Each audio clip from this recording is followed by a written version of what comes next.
Hello, I'm Hakan Enver, Operations Director at Morgan McKinley. Welcome to the next instalment of the London Employment Monitor.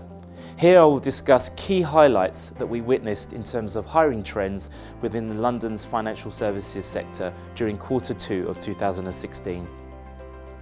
It is fair to say that it was a busy 3 months. On the back of a disappointing Q1 in terms of consistently falling job availability, it was refreshing to see a bounce back through May and June. Despite the lead up to the referendum and its immediate aftershocks, June in particular saw the highest rise with a total of 9,060 available jobs, an increase of 18% from May.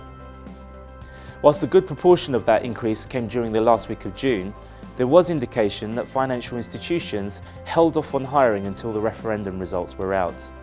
The good news is that businesses still continue to invest in staff, and it's a relief that markets have largely absorbed the initial results. What is evident, however, is the uncertainty around both the political situation in the UK as well as how trading agreements will pan out in the future. Many suggest this could take up to 2 years or more to agree, which is arguably enough time for businesses to make the most of investing now. The start of Q2 continued in a similar path to that of the first quarter, whereby institutions were not in a position to make many growth hires.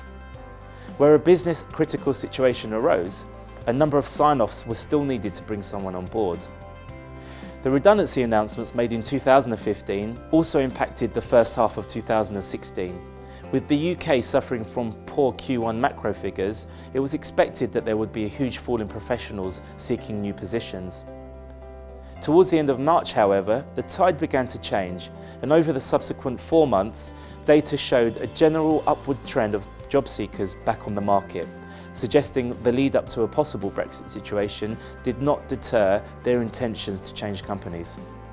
April's report highlighted that until recently, the asset management industry had remained buoyant, despite the volatile conditions it faced.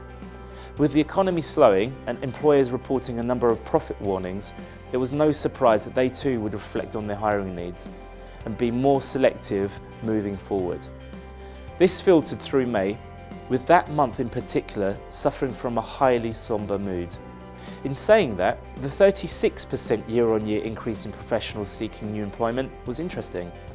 It follows on from the redundancies that were announced over the prior 12 months, contributing to higher numbers of people looking for work. At the same time, we witnessed more and more individuals inquiring about roles outside of the investment banking arena. During Q2, we also ran our annual bonus survey, which assessed the impact of bonuses paid out to London's financial and professional services sector.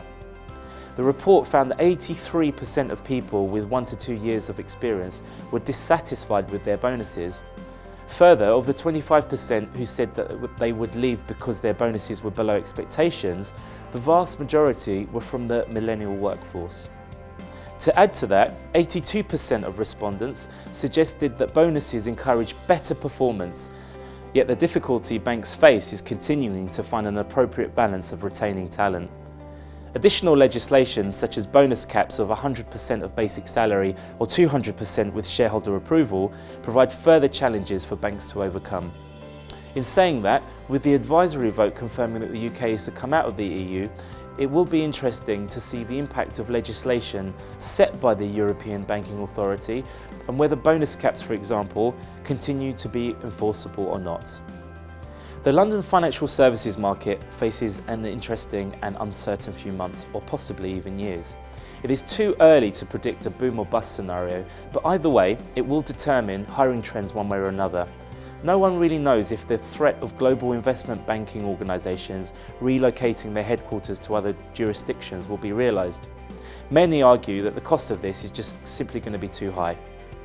Perhaps with Q3's summary of the London Employment Monitor, I may have more clarification on that and a number of other questions raised for you. Until next time, thank you.